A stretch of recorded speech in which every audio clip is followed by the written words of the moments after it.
ज्यादा चिंता करना और ज्यादा सोचना व्यर्थ है। सोचना बंद कर दो और तुरंत खुशी से अपने काम पर लग जाओ, क्योंकि अपना कर्म ही है जो करने से हम अपने अंदर की सारी चिंता और डर पूरी तरह से खत्म कर सकते हैं।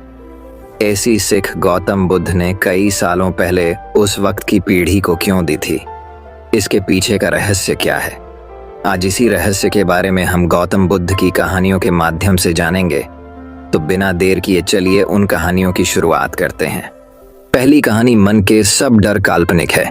एक बार एक व्यक्ति गौतम बुद्ध के आश्रम में रहने आया।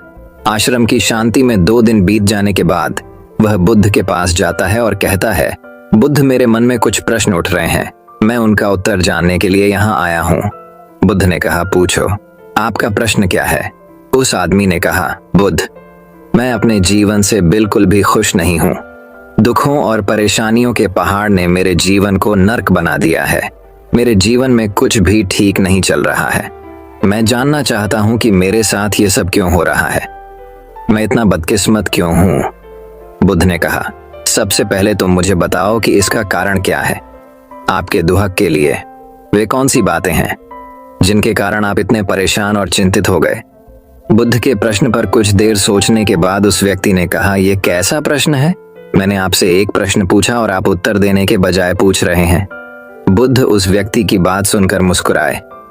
यदि तुम अपने दुख का कारण नहीं जानते हो तो तुम मुझसे यह उम्मीद कैसे कर सकते हो कि मैं तुम्हारे दुहक का कारण जान पाऊंगा? व्यक्ति ने कहा, बुद्ध, लेकिन लोग कहते हैं कि आप भगवान हैं, आप सब कुछ जानते हैं, आप लोगों के मन को पढ़ते हैं, तब आपको मेरे दुहक का कारण पता चल जाएगा। बुद्ध हल्के से मुस्कुराए और गंभीर स्वर में बोले, तुम यह सोचकर गलती कर रहे हो कि कोई आएगा और तुम्हें तुम्हारी सभी समस्याओं से बाहर निकाल देगा, लेकिन ऐसा कभी नहीं होगा। केवल तुम ही हो जो तुम्हें तुम्हारी परेशानियों से बचा सकते हो। महसूस करें कि आपने आत्मज्ञान प्राप्त कर लिया है तो आप अपनी समस्या का समाधान कर सकते हैं। मैं भी आपके जैसा हूं। फर्क सिर्फ इतना है कि सब कुछ साफ है। जिस दिन आपके जीवन की सभी समस्याएं दूर हो जाएंगी, उसी दिन से आपकी भी समस्या के लिए बुद्ध के पास जाने की जरूरत नहीं पड़ेगी। बुद्ध ने उस व्यक्ति से पूछा, क्या तुमने कभी किसी फूल को ध्यान से देखा है? यह सुनकर वह व्यक्ति आश्चर्यचकित हो गया और बोला, बुद्ध, फूल तो एक साधारण सी चीज है, इसे तो सभी ने देखा है। बुद्ध ने कहा, फूल एक कली है। सुबह अंधेरा होता है, दिन के उजाले में फूल बन जाता है, शाम को मुरझा जाता है। यदि फूल केवल इसी बात की चिंता करता है तो शाम तक उसे मुरझाकर गिरना ही पड़ता है, वह कभी खेल नहीं पाएगा। इस तरह अगर आप केवल अपने दुखों के बारे में ही सोचेंगे तो आप कभी खुश नहीं रह पाएंगे। इसलिए मैं आपको बताना चाहता हूं कि आपके जीवन में अभी भी बहुत सी चीजें हैं जिनके बारे में अगर आप बारीकी से देखें तो आप अभी भी खुश हो सकते हैं। आप उनके बारे में सोचकर मुस्कुरा सकते हैं। आप अंदर से खुश हो सकते हैं। आप अपने जीवन की कमजोरी के बजाय अपने जीवन के सर्वश्रेष्ठ पर ध्यान केंद्रित करें। यदि आप अपने जीवन में खुशी चाहते हैं तो आपको इस शाश्वत नियम का पालन करना होगा, अच्छे पर ध्यान देना होगा और जीवन में सकारात्मक चीजें। मैं तुम्हें सिर्फ रास्ता दिखा सकता हूं। मैं तुम्हें दिखा सकता हूं कि उस रास्ते पर कैसे चलना है, लेकिन तुम्हें उस रास्ते पर चलना होगा। बुद्ध के ऐसे शब्द सुनकर वह आदमी कुछ देर तक शांत बैठा रहा। फिर उसने कुछ सोचा और कहा, लेकिन बुद्ध, मैं चलता हूं, एक बात समझ नहीं आ रही। क्या मेरा पूरा जीवन एक ही तरीके से हल हो सकता है? बुद्ध ने बहुत धीरे से उत्तर देना शुरू किया। मान लीजिए कि कोई भविष्यवक्ता आपको बताता है कि आज शाम तक आपकी मृत्यु निश्चित है। यह जानकर आपको उन बातों की चिंता होगी जिनके बारे में आप अभी चिंता कर रहे थे। आपको याद भी नहीं होगा कि किस तरह की परेशानियां हैं और किस बात की चिंता कर रहे हैं। आप उस वक्त सिर्फ उस हकीकत के बारे में सोच रहे होंगे जिसे लोग मौत कहते हैं। अचानक आपको एहसास होगा कि जिन छोटी छोटी चीजों को आप उसकी सबसे बड़ी परेशानियां कहते थे, वह कुछ भी नहीं। अचानक आपको लगेगा कि चिंता करना बेकार है। आज शाम तक मैं दुनिया छोड़ने वाला हूं और आप पाएंगे कि आपके पूरे जीवन के वे क्षण व्यर्थ हो गए जो आपने चिंता, ईर्ष्या और व्यर्थ कष्ट में बिताए होंगे। लोग बोलते तो हैं, लेकिन अंदर से कभी स्वीकार नहीं करते कि एक दिन उन्हें भी इस दुनिया से जाना है। उनकी इच्छाएं इतनी प्रबल होती हैं कि वे खुद को अमर मानते हैं। सुख और दुख दोनों ही स्थायी नहीं हैं। ये हमारे कार्यों और विचारों से निर्मित होते हैं। वह आदमी जो बुद्ध की बातें सुन रहा था टोकते हुए बोला, तो आपके कहने का मतलब यह है कि मैं हमेशा सोचता हूं कि मैं मरने वाला हूं। क्या यह सोच मेरी सभी समस्याओं का समाधान कर देगी? नहीं, ऐसा कभी मत सोचिए। आपको बस यह स्वीकार करना होगा कि दुनिया में मेरी उपस्थिति अनिश्चित है। मैं जब तक यहाँ हूँ एक खुशहाल जीवन जीऊंगा। आपके जीवन में जो भी अच्छी चीजें हो रही हैं उनके साथ जिए, वह तुम्हें आंतरिक खुशी और शांति देगी। अपना दिमाग ठीक करो और धीरे धीरे तुम्हारे जीवन की सभी समस्याएं समाप्त हो जाएंगी। व्यक्ति के जीवन के अधिकतर दुख उसकी इच्छा से ही उत्पन्न होते हैं, इसलिए आप अपने मन पर नियंत्रण रखें। यदि आप अपने मन का इलाज एक बच्चे के मन की तरह कर सकते हैं तो आपको आंतरिक शांति महसूस होगी। उस व्यक्ति ने कहा कि आपने मन को नियंत्रित करने की बात कही। आप चंचल मन को कैसे नियंत्रित कर सकते हैं? बुद्ध ने कहा कि सबसे पहले तुम्हें सुख और दुख के बीच अंतर समझना होगा। आपको सबसे पहले यह जानना होगा कि आपके लिए खामोशी और दुख का क्या मतलब है। इसके बाद अभ्यास के द्वारा अपने मन को इस प्रकार तैयार करना है कि आप न तो खुशी के मौके पर ज्यादा खुश हों और न ही दुखी होने पर ज्यादा दुखी हों। आपको खुद को पूरी तरह से मध्य में रखने का प्रयास करना होगा, जिसे मैं मध्यम मार्ग कहता हूं। यदि आप अपने जीवन में गहराई से उतरेंगे और यह पता लगाने का प्रयास करेंगे कि क्या चीज आपको खुश करती है और क्यों, तो अंत में आपको केवल एक ही उत्तर मिलेगा कि आप आपके सभी दुखों का कारण हैं। आपकी इच्छा, आसक्ति, इच्छा, ये सब आपके मन द्वारा निर्मित है।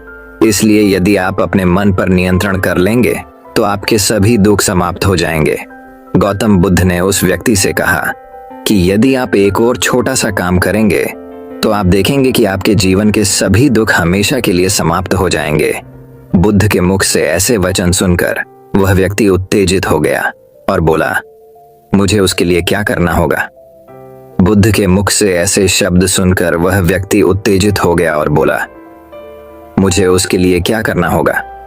बुद्ध ने कहा कि तुम अगले 2 दिनों तक किसी से बात नहीं करोगे और कागज लेकर आशाराम के एकांत स्थान पर बैठ गए। आपको वहां बैठकर उन दुखों के बारे में सोचना और लिखना है जो आपकी परीक्षा ले रहे हैं, और उनका कारण भी लिखना है। और दूसरे पेज पर आपको थोड़ी सी खुशी लिखनी है और यह भी लिखना है कि आपको यह खुशी क्यों है। जल्दबाजी करने की कोई जरूरत नहीं है। आपके पास बहुत समय है। आप आराम से सोच सकते हैं। जाओ और सोचो और आराम से लिखो। उस आदमी ने बुद्ध को प्रणाम किया और आश्रम के कोने में बैठ गया। 2 दिन बाद वह कुछ लेकर बुद्ध के पास वापस आया, उसके हाथ में कागजात। उसे देखकर बुद्ध ने कहा, सबसे पहले तुम कागज से अपना दुख पढ़कर सुनाओ। व्यक्ति ने सबसे पहले अखबार पढ़ना शुरू किया। मेरे परिवार के सदस्य अमीर हैं, लेकिन मैं गरीब हूँ और काम करता हूँ। मैं अपने काम में अमीर नहीं हूँ और मैं अपने काम में सहज हूँ और मेरी तुलना दूसरों से की जाती है। व्यक्ति ने आगे पढ़ना शुरू किया। दूसरा, मेरे पड़ोस में बहुत से लोगों ने बचत की है, लेकिन मेरे पास बचत के नाम पर कुछ भी नहीं है। इसका पहला कारण यह है कि मैं काम कम जानता हूँ लेकिन खर्च बहुत करता हूँ। आज मेरे पास बचत के नाम पर कुछ भी नहीं है। मेरी पत्नी काफी समय से बीमार है और उसकी बीमारी का कारण मैं ही। मेरी लापरवाही के कारण मैं उसे कभी किसी डॉक्टर के पास नहीं ले गया। मैंने इसे भाग्य पर छोड़ दिया। शायद यह मेरी अपमानजनक इच्छा थी कि अगर मैं बीमारी से मर जाऊं तो मैं एक खूबसूरत महिला से शादी करूंगा। चौथा, मैं मन में फ्री पैसे पाने के बारे में सोचता रहता हूं, परंतु योजना पूरी नहीं होती। मैं दुख के सागर में डूब जाता हूं। फिर यह दुख मुझसे सहन नहीं होता और इसका कारण मैं ही हूं से जीता हूं, लेकिन ऐसा करने में सक्षम नहीं होने पर देखता रहता हूं। बुद्ध, ये मेरे जीवन के सबसे बड़े दुख हैं और गहराई से सोचने के बाद मैंने पाया कि कई उनमें से मेरे कार्यों और मेरे विचारों के कारण हुआ। ये सुनने के बाद आपने मुझे खुशी का पेपर पढ़कर सुनाया। पिछले 2 दिनों में मैंने जो कुछ भी महसूस किया वैसा मैंने अपने जीवन में कहीं भी अनुभव नहीं किया। पिछले 2 दिनों में मुझे एहसास हुआ कि वास्तविक शांति और आनंद कितना महान है और मैं इसका अनुभव करके बहुत खुश हूँ। मेरी खुशी के कारणों की सूची बहुत लंबी है। इसे पढ़ने और समझने में बहुत समय लगेगा। उस व्यक्ति के मुंह से ऐसी बातें सुनकर वह व्यक्ति मुस्कुराया और बोला, सिर्फ आपके लिए ही नहीं बल्कि हम सभी के लिए कारण एक ही है। वह व्यक्ति अपना बहुत सारा समय बर्बाद करता है। आप दुख का कारण ढूंढने में लगे हैं। हमारा जीवन भी एक तरह से सुख, शांति और आनंद की तिजोरी है।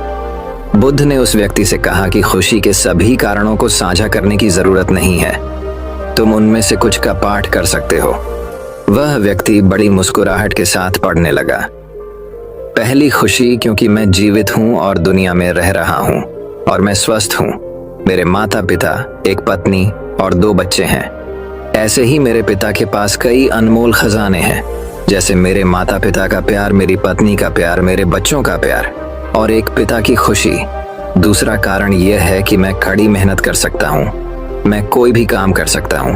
आपकी आयु में कोई बाधा नहीं आ सकती और आप अपने परिवार की सभी जरूरतों को पूरा कर सकते हैं। मुझे खुशी है कि मैं एक खुशहाल परिवार बना सकता हूँ। मैं अपनी तुलना अपने भाइयों, अपने पड़ोसियों से करता हूँ और आपने कृपा करके मुझे मानवता वाला इंसान बनाया है। सभी बुरी आदतों को छोड़कर आप सुखी और खुशहाल जीवन जी सकते हैं। और मेरे लिए सबसे बड़ी खुशी और सौभाग्य की बात यह है कि मुझे एक जगह मिल जाए और जब तक मैं इस दुनिया में हूँ, हमारी इच्छा और आसक्ति ही सभी दुखों का कारण है। मैं खुद को जानने की पूरी कोशिश करूंगा और मैंने कभी नहीं किया। जीवित रहे। अब आप अपने परिवार के पास रह सकते हैं। ये जीवन सबके साथ है। आपके जीवन में कोई भी परेशानी आपको घेरने की कोशिश कर सकती है। जीवन अपने आप से कहने के लिए बहुत छोटा है और इस जीवन में आप चिंताओं और दुखों को खुद पर हावी नहीं होने देंगे। शांति से बैठकर उस दुख का कारण जानने का प्रयास करें और यदि मिल जाए तो उसे नष्ट कर दें। इस तरह आप मानसिक शांति और कभी न खत्म होने वाली खुशी पा सकते हैं। दोस्तों, आशा करता हूँ कि आपको इस कहानी से बहुत कुछ सीखने को मिला होगा। तो दर्शकों, अब चलिए हमारे दूसरे कहानी की शुरुआत करते हैं। दूसरी कहानी, चिंता में खुद को बर्बाद मत करो। यह उन दिनों की बात है जब एक सन्यासी सेब के बाग में अपना समय व्यतीत कर रहे थे। उस समय तक सन्यासी की प्रसिद्धि दूर दूर तक फैल चुकी थी। लोग अपनी चिंताओं और समस्याओं का समाधान खोजने के लिए दूर दूर से सन्यासी के पास आते थे। ऐसे ही एक दिन जब सन्यासी सेब के जंगल में लोगों को उपदेश दे रहे थे तो एक आदमी अपने 24 से 25 साल के बेटे के साथ सन्यासी की ओर आ रहा था। जब वे उपदेश स्थल के पास पहुंचे तो सन्यासी ने उनकी ओर देखा और इशारा किया। उसके पास बैठने के लिए जब उपदेश समाप्त हो गया और सभी लोग चले गए, तब सन्यासी ने उस व्यक्ति को अपने पास बुलाया और बैठने को कहा। चारों ओर हरियाली थी, मौसम सुहाना था, तरह तरह के पक्षियों की आवाजें गूंज रही थीं। ऐसा नजारा देखकर उस व्यक्ति को अंदर से बहुत शांति महसूस हो रही थी। इसके बाद सन्यासी ने उस व्यक्ति से आने का कारण पूछा। इस पर वह व्यक्ति बोला, है महात्मा, मैं अपने बेटे को आपसे मिलवाने के लिए 2 दिन की लंबी यात्रा कर आया हूँ। यह मेरा इकलौता बेटा है और वह हर वक्त थका रहता है। ऐसा लगता है कि इसमें जान ही नहीं है। इसका स्वभाव भी काफी चिड़चिड़ा हो गया है। अगर हम इसे कुछ भी कहें तो यह हमारी छोटी छोटी बातों पर गुस्सा हो जाता है। इसकी देखने की क्षमता भी उम्र से पहले ही कमजोर हो गई है और उसके बाल भी सफेद हो रहे हैं। इतनी कम उम्र में बूढ़ा दिखने लगा है। मैं समझ नहीं पा रहा हूँ कि उसके साथ क्या हो रहा है। हे सन्यासी, मुझे अपने बेटे की बहुत चिंता हो रही है। मैं अपने बेटे को डॉक्टर के पास ले गया तो उन्होंने कुछ दवा दी और कहा, बेटा कम तनाव लो। वह अपने दिमाग पर बहुत अधिक तनाव लेता है, इसीलिए उसकी यह हालत है। लेकिन उनके बहुत समझाने के बाद भी मुझे तनाव का मतलब समझ नहीं आया। मुझे नहीं पता कि तनाव क्या है, इसका कारण क्या है और इसे कैसे दूर किया जाए। मेरे बेटे के मन की, लेकिन सबसे पहले मुझे यह समझना होगा कि तनाव क्या है। इसलिए मैं आपके पास आया हूँ। सन्यासी, कृपया मेरी समस्या का समाधान करें। यह सुनकर सन्यासी ने उनके बेटे को बहुत ध्यान से देखा। उसके चेहरे को देखा, उसकी आंखों को देखा, फिर उसके हाथों की नाड़ी भी जांची। ये सब अनुष्ठान करने के बाद सन्यासी ने उस व्यक्ति से कहा कि तनाव कोई भी नहीं लेना चाहता, लेकिन फिर भी यह तनाव व्यक्ति के दिमाग को दीमक की तरह जकड़ लेता है और व्यक्ति को पता भी नहीं चलता कि वह तनाव में है। लेकिन अगर व्यक्ति तनाव के कारणों को अच्छे से समझ ले और तनाव के बारे में एक पैमाना बना ले जिससे उसे पता चल सके कि वह कितना तनावग्रस्त है, तो वह इस समस्या का समाधान भी ढूंढ सकता है। सबसे पहले यह समझ ले कि तनाव क्या है। जब भी कोई व्यक्ति काम कर रहा हो लेकिन उसका मन कल्पनाओं में भटक रहा होता है, इसलिए उसके शरीर और दिमाग के बीच एक दूरी बन जाती है। ये दूरी जितनी अधिक होती है, व्यक्ति उतनी ही देर तक बेहोशी की स्थिति में रहता है और शरीर और मन के बीच के इस तनाव को ही तनाव कहा जाता है। आखिर पसंदीदा खेल खेलने के बाद इंसान ऊर्जा और खुशी से क्यों भर जाता है, जबकि वह अपने शरीर को थका चुका होता है।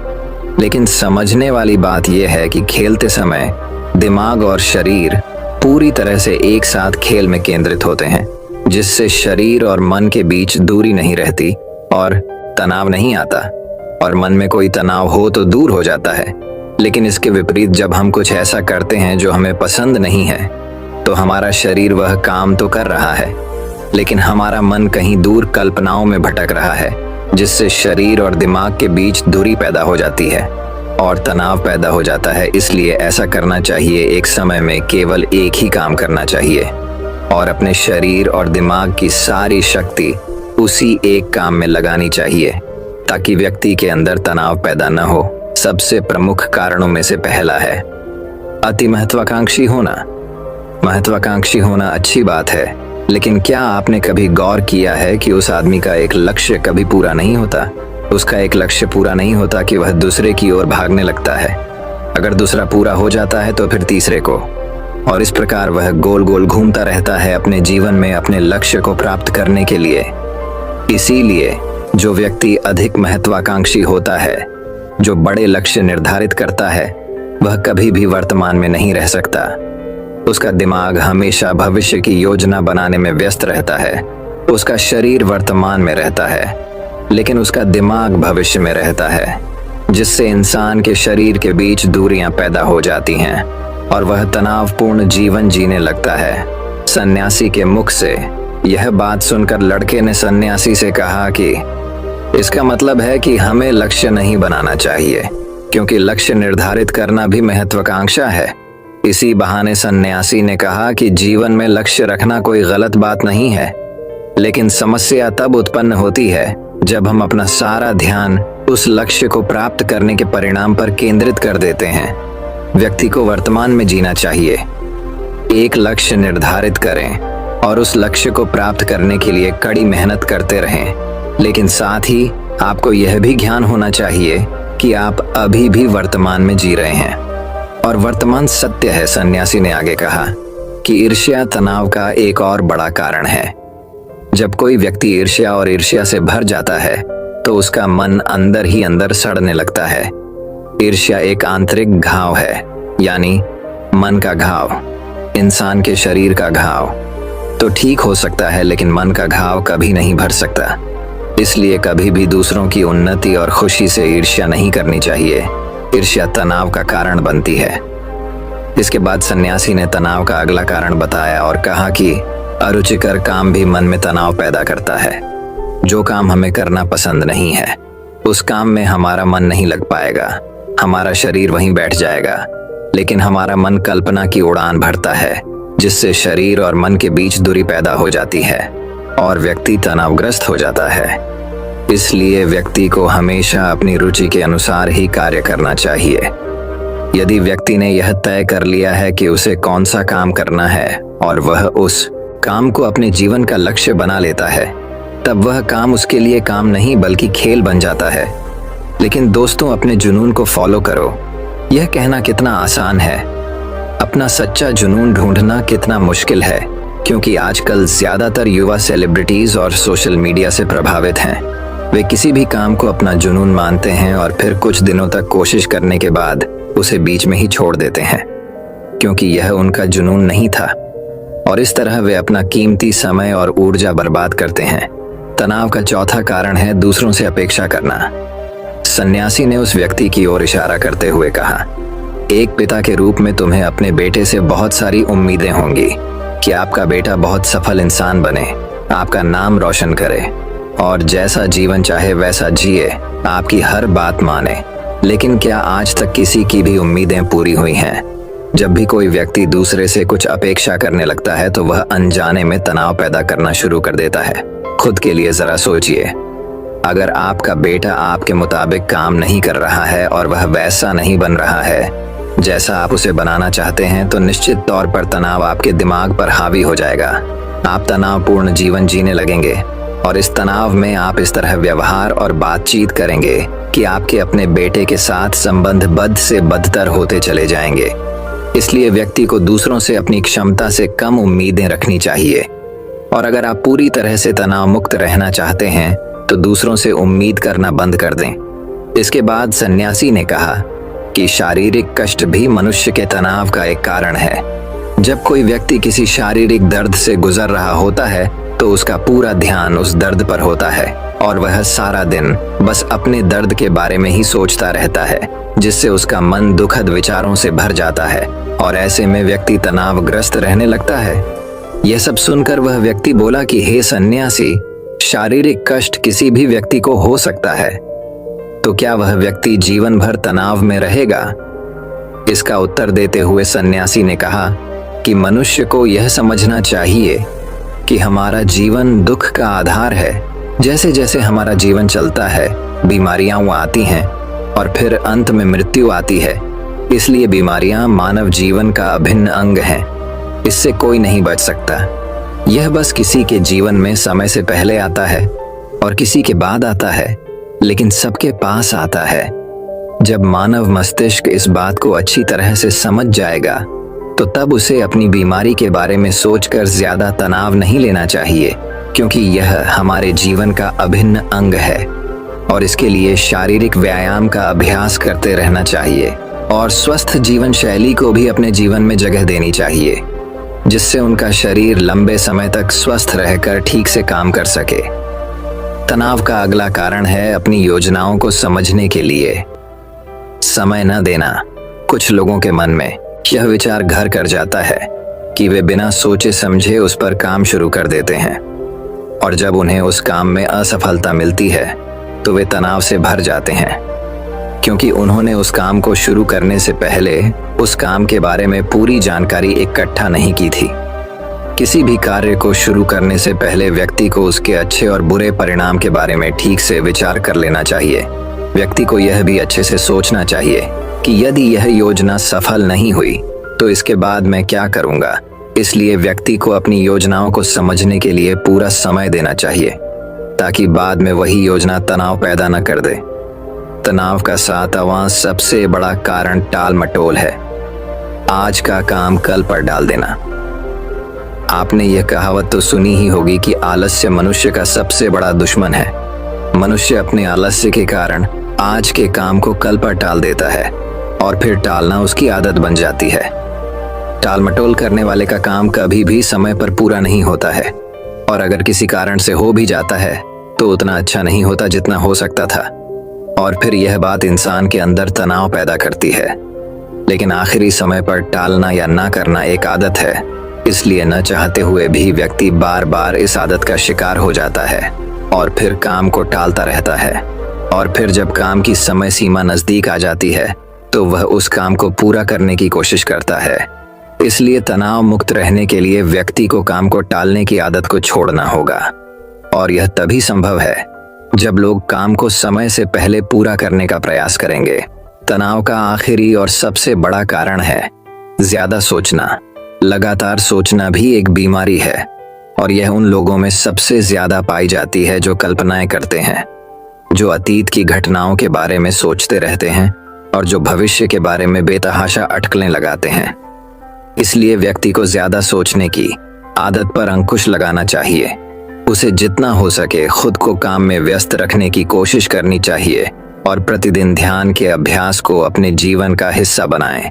सन्यासी के मुख से ये सभी बातें सुनकर वह व्यक्ति हाथ जोड़कर बोला, हे सन्यासी, मेरा बेटा अभी सिर्फ 20 साल का है और उसे इतनी समझ भी नहीं है कि वह सभी बातों का पालन कर सके।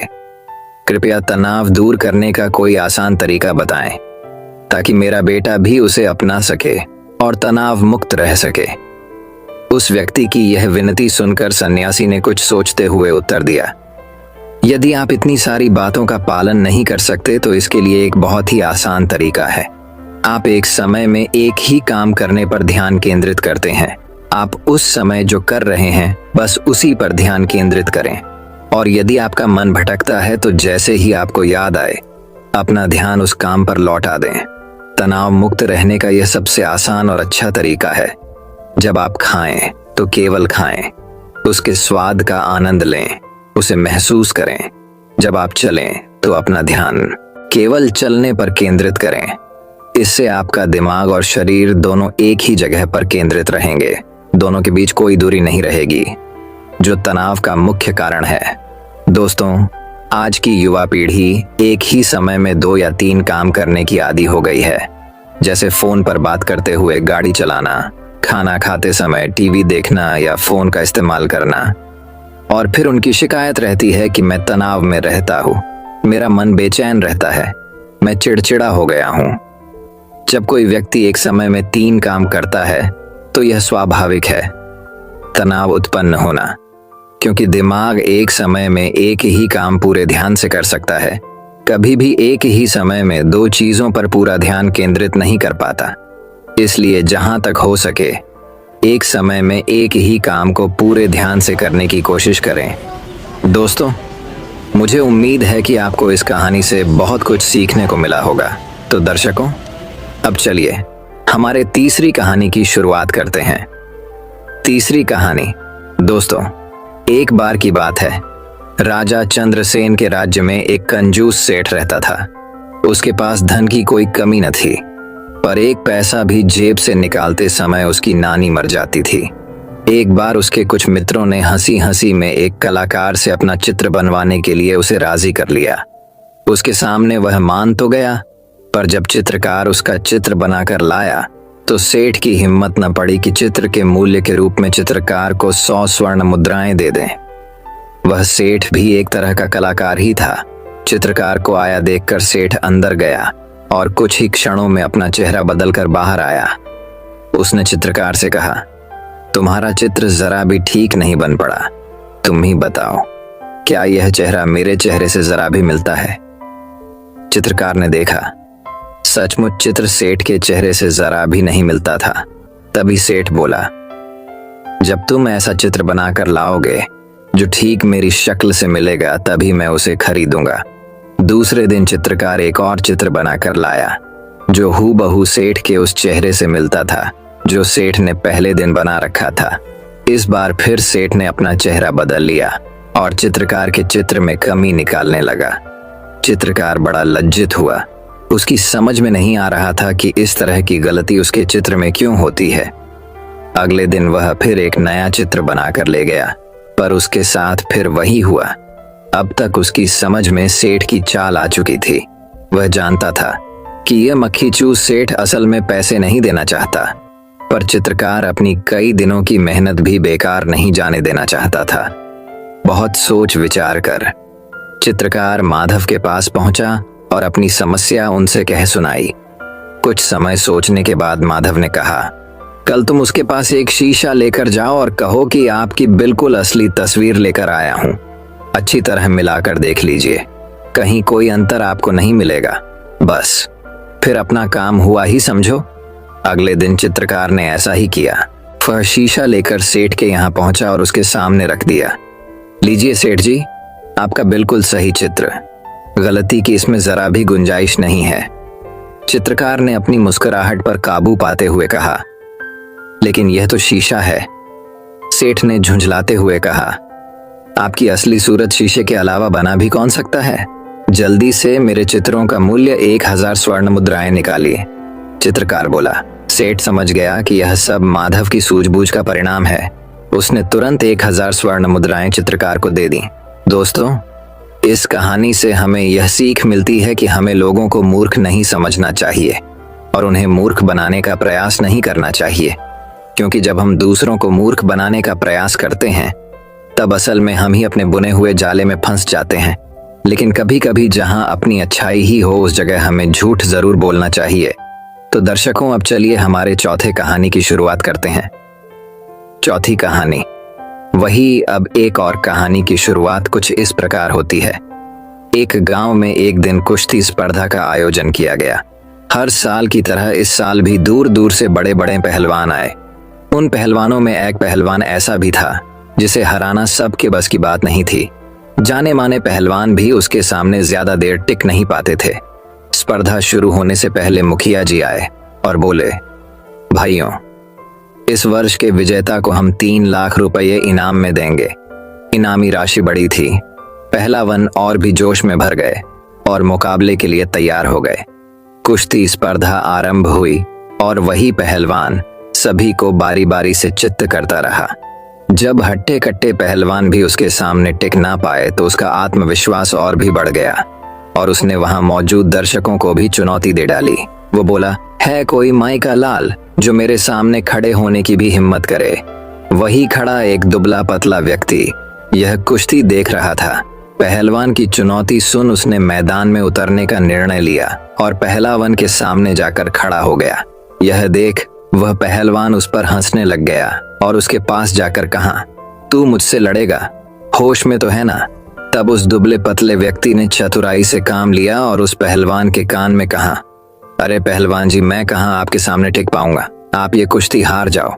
मैं आपको इनाम के सारे पैसे तो दूंगा ही और साथ में 3 लाख रुपए और दूंगा। आप कल मेरे घर आकर ले जाना। आपका क्या है? सब जानते हैं कि आप कितने महान हैं। एक बार हारने से आपकी ख्याति कम थोड़े ही हो जाएगी। कुश्ती शुरू होती है। पहलवान कुछ देर लड़ने का नाटक करता है और फिर हार जाता है। ये देख सभी लोग उसकी खिल्ली उड़ाने लगते हैं और उसे घोर निंदा से गुजरना पड़ता है। अगले दिन वह पहलवान शर्त के पैसे लेने उस दुबले व्यक्ति के घर जाता है और 6 लाख रुपए मांगता है। तब वह दुबला व्यक्ति बोलता है, भाई किस बात के पैसे? अरे वही जो तुमने मुझसे देने का वादा किया था। पहलवान आश्चर्य से देखते हुए कहता है। दुबला व्यक्ति हंसते हुए बोला, वह तो मैदान की बात थी जहां तुम अपने दांव पेंच लगा रहे थे। वहां मैंने अपना लगाया, पर इस बार मेरे दांव पेंच तुम पर भारी पड़े और मैं जीत गया। मित्रों, ये कहानी हमें सीख देती है कि थोड़े से पैसों के लालच में वर्षों के कड़े परिश्रम से कमाई प्रतिष्ठा भी कुछ ही पलों में मिट्टी में मिल जाती हैं और धन से भी हाथ धोना पड़ता है। अंततः हमें कभी अपने नैतिक मूल्यों से समझौता नहीं करना चाहिए और किसी भी तरह के भ्रष्टाचार से बचकर रहना चाहिए। दोस्तों, मैं उम्मीद करता हूँ कि यह कहानी सुनने से आपके जीवन में अच्छे बदलाव आए होंगे। आपको इस वीडियो से क्या सीखने मिला ये कमेंट करके जरूर बताइए और अपने परिवार, दोस्तों या आपके करीबी इंसान के साथ ये कहानी शेयर करके उन्हें भी इस ज्ञान से परिचित करवाएं। बाकी अगर आपको ये वीडियो दिल से अच्छी लगी हो तभी इस वीडियो को लाइक कर देना और आपने अब तक इस चैनल को सब्सक्राइब न किया हो तो चैनल को सब्सक्राइब भी जरूर कर देना। आपका हर दिन शुभ हो और खुशियों से आपका जीवन भरा रहे। धन्यवाद। नमो बुद्धाय।